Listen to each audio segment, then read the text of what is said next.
বাংলাদেশ এবং আয়ারল্যান্ড নারী দলের মধ্যকার ওয়ানডে সিরিজের ট্রফি উন্মোচন করতে হাজির দুই দলের ক্যাপ্টেন। বাংলাদেশের প্রতিনিধিত্ব করছেন নিগার সুলতানা জ্যোতি এবং আয়ারল্যান্ডকে গ্যাভি লুইস। কিন্তু ট্রফির দেখা নাই। বাংলাদেশের ক্যাপ্টেন জ্যোতি চাপলেন একটা ইলেকট্রিক বাটন। আর এখানেই চমক রেখে দিয়েছে বাংলাদেশ ক্রিকেট বোর্ড বিসিবি। প্রথাগত লাল কাপড়ে মোড়ানো ট্রফি উন্মোচনের চেয়েও এবারের পুরো ব্যাপারটা আকর্ষণীয় করা হয়েছে। ম্যানুয়ালি নয়, ট্রফি উন্মোচিত হয়েছে অটোমেটিক্যালি, সেটাও বাংলাদেশে প্রথমবারের মতো। এর আগে এমন দৃষ্টিনন্দন ট্রফি আনভেইলিং নজরে পড়েনি বাংলাদেশি ক্রিকেট সমর্থকদের। আড়াল থেকে ট্রফি সবার দৃষ্টিগোচর হলে সক্রিয় হয়ে ওঠে পাশেই থাকা ইয়ার ব্লোয়ারগুলো। সাথে সাথেই চমকে ওঠেন আইরিশ ক্যাপ্টেন। ইয়ার ব্লোয়ার থেকে বেরিয়ে আসতে থাকে রঙিন কাগজ।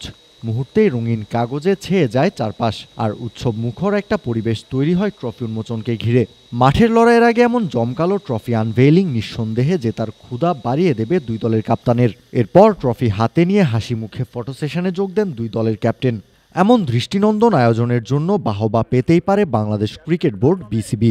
ওয়ালটনের পণ্য কিনে জিতে নিতে পারেন নগদ 20 লক্ষ টাকা। Double million offer! Walton fridge কিনে পেতে পারেন 20 লক্ষ টাকা। রয়েছে কোটি কোটি টাকার নিশ্চিত উপহার।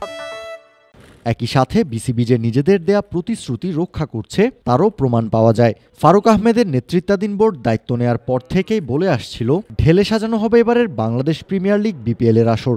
আয়োজন এবং নিবেদনে অন্য সবগুলো আসরকে ছাড়িয়ে যাওয়ার প্রতিশ্রুতিও এসেছে তাদের পক্ষ থেকেই। এবার মেয়েদের সিরিজের ট্রফি আনভেইলিং এর মধ্য দিয়ে কি একটা ঝলক দিয়ে রাখলো বিসিবি? যদি তাই হয় তাহলে সেটা হবে প্রশংসার। ছোট করে হলেও দেশের ক্রিকেটে এমন অভিনব উদ্যোগ নিতে দেখা যায়নি এর আগে।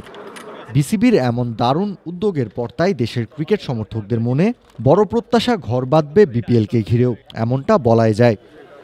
কাউসার শান্ত, ক্রিক ফ্রেঞ্জি।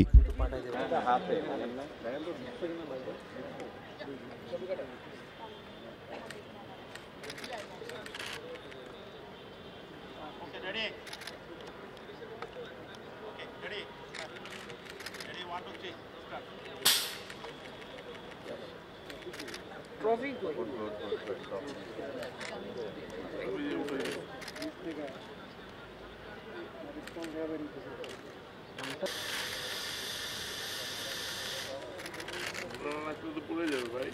ক্যাপ্টেন একটু ডানে বামে।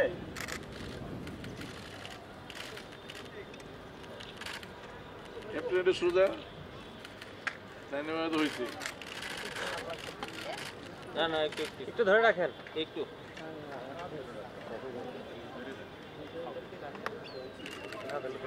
ধরে রাখার পরও তো ভালো লাগে।